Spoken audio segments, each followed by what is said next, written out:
What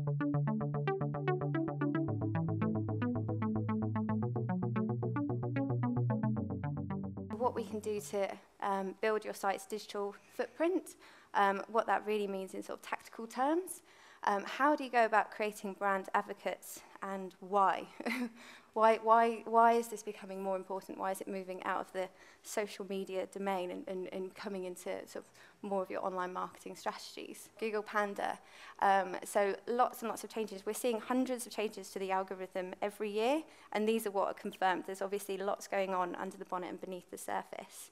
So one of the big ones for us was the 17 changes to search quality in February.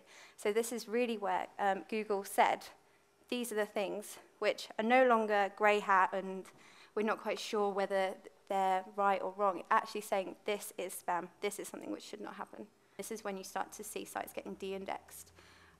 So as an agency, I know that a lot of people were affected by this last year. We're working with somebody who had 2 online businesses. One of them was de-indexed, and it took them 3 months to go bankrupt. So really, really reliant on organic search. And so then he's changed his SEO agency. He's working with us, and we're trying to sort of make sure that the same doesn't happen to his second business. Everyone is saying, you know, content is king. It's the thing for 2013, and it's kind of a little bit boring, and it's a little bit like, why? Why is that so important?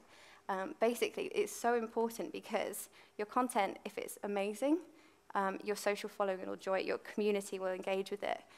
If your content is fantastic, people are going to spend more time on your site. You're not going to have that bounce rate. You're going to have people coming back, increasing your direct traffic, better conversions. The main difference between this and traditional PR is that you can actually measure the results. So I like to call it PR with an ROI.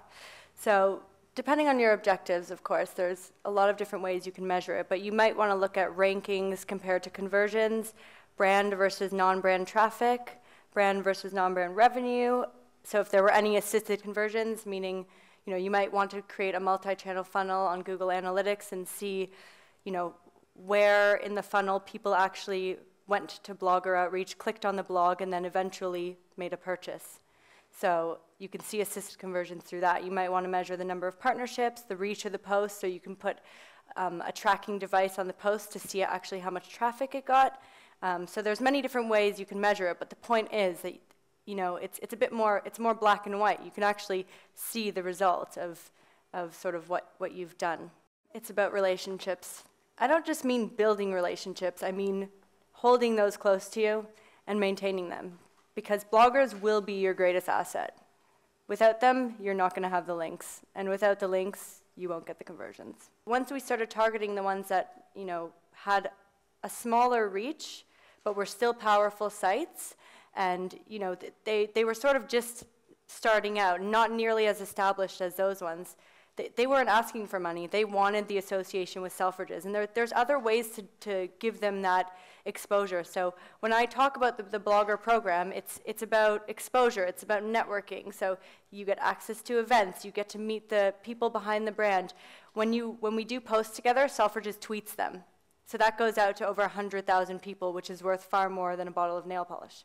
So yeah, I mean, for us, it was just about defining our audience and figuring out exactly, you know, who we could work with and who would want to work with us. Because as it is now, we work with people that are actually really excited about the program, and they love working with us. They want more content. You know, they want to know what's happening. Do we have any press releases? So like Steph was saying, it becomes much more reactive. You just need to work with the right people.